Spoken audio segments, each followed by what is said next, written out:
When potty training my border collie puppy, I made a very costly mistake, one that I really want you to avoid.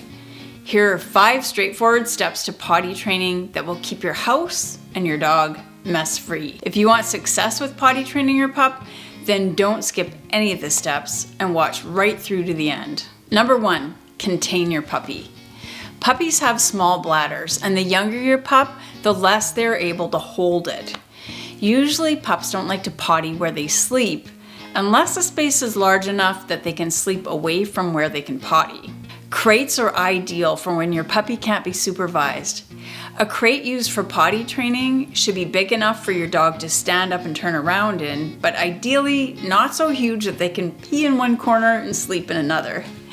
Keep in mind that young puppies need to sleep a lot, so using a crate can be a great solution for both potty training and also a place for calm when your puppy is getting overstimulated. An X-pen is another good alternative for keeping your pup in a confined area, but nearby.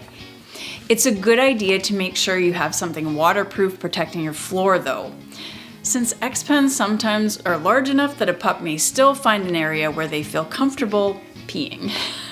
It really depends on the dog. As a puppy, Skeen used to pee in his X-pen, so I stopped using it.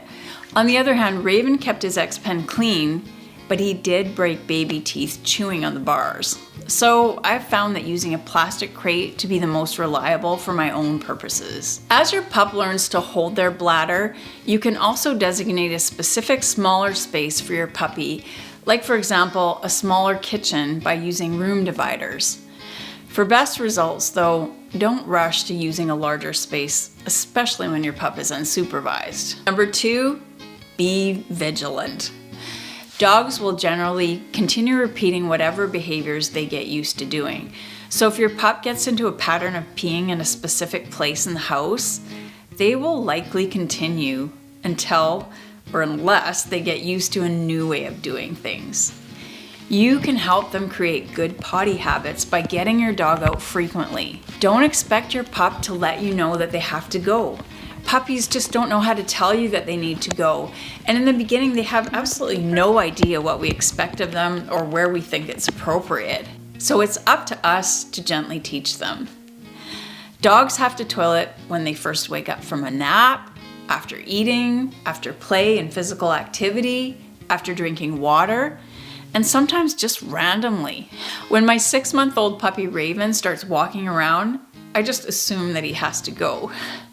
When your puppy is not in their crate, they really need to be supervised. And if you can't supervise, then contain your pup. Tip: if you teach your puppy to stay on a boundary, like a nearby dog bed, you can consider also using a harness with a leash wrapped around you, so that if your puppy gets up, you know right away, and you can take them outside or send them back to the boundary. Once their bladder is emptied, keep treats on hand and reward your dog when they lay on the boundary calmly. Number 3, remember your pup's elimination limitations. So an 8-week-old pup will likely need to go out every hour during the day and may be able to hold it about 3 to 4 hours at nighttime. A 10-week-old may be able to last 2 to 3 hours during the day, 4 to 5 hours at night.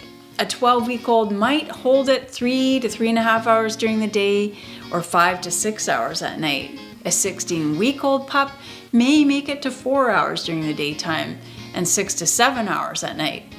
But this is a very general guide with many exceptions. So if your dog has had a lot of water or change in food, they may need to get out more frequently. If it's raining or cold outside, your dog may not want to go out. If something distracts or scares the pup outside, the pup also might not want to go.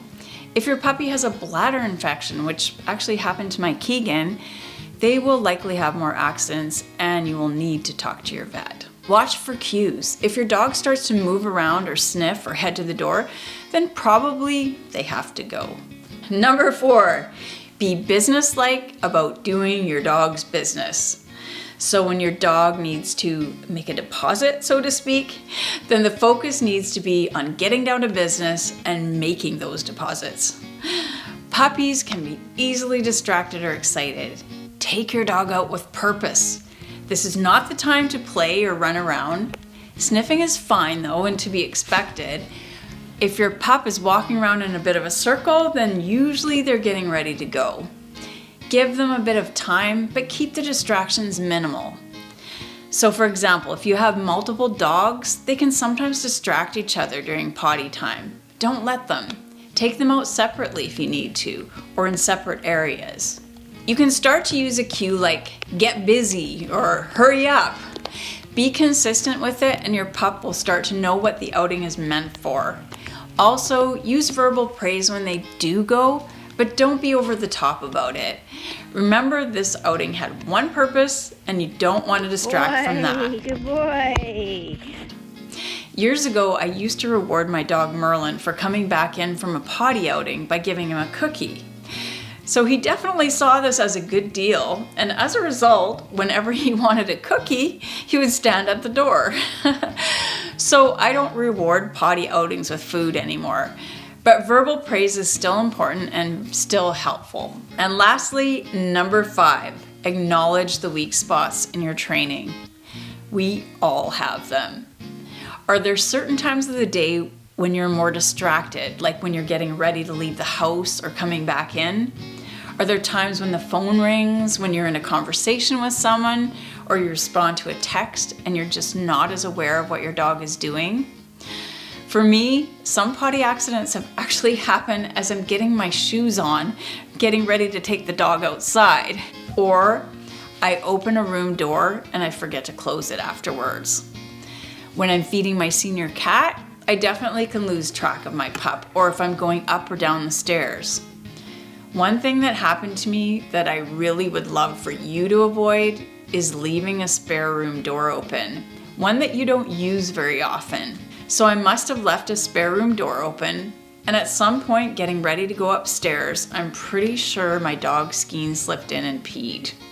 But because it happened quickly and because I don't use this room very much, I didn't know anything was there until a week or so later when it was a dried up, swollen area of laminate. Yes, I know. Keep those spare room doors closed. And if anyone has tips on fixing swollen laminate, then please let me know. So if I look honestly at my weak spots in training, then I can always find a solution. For example, take one moment after picking up the phone to make sure all the doors are shut or the dogs are crated. Don't let the dogs run ahead of me up the stairs. Put the dogs in contained areas when I'm checking emails. Don't get mad at your dog. Don't blame yourself. Just learn from mistakes and think about how you can prevent them for the future, even if your dog does ruin your laminate. And by the way, I really do recommend luxury vinyl as a better flooring alternative. If you've worked on all the potty training basics that I've mentioned and you're still struggling, then you may want to check out another video about my adolescent dog Skeen, who has been my most challenging dog to potty train. When that video is ready, I'll post it right about here. Happy training and see you there.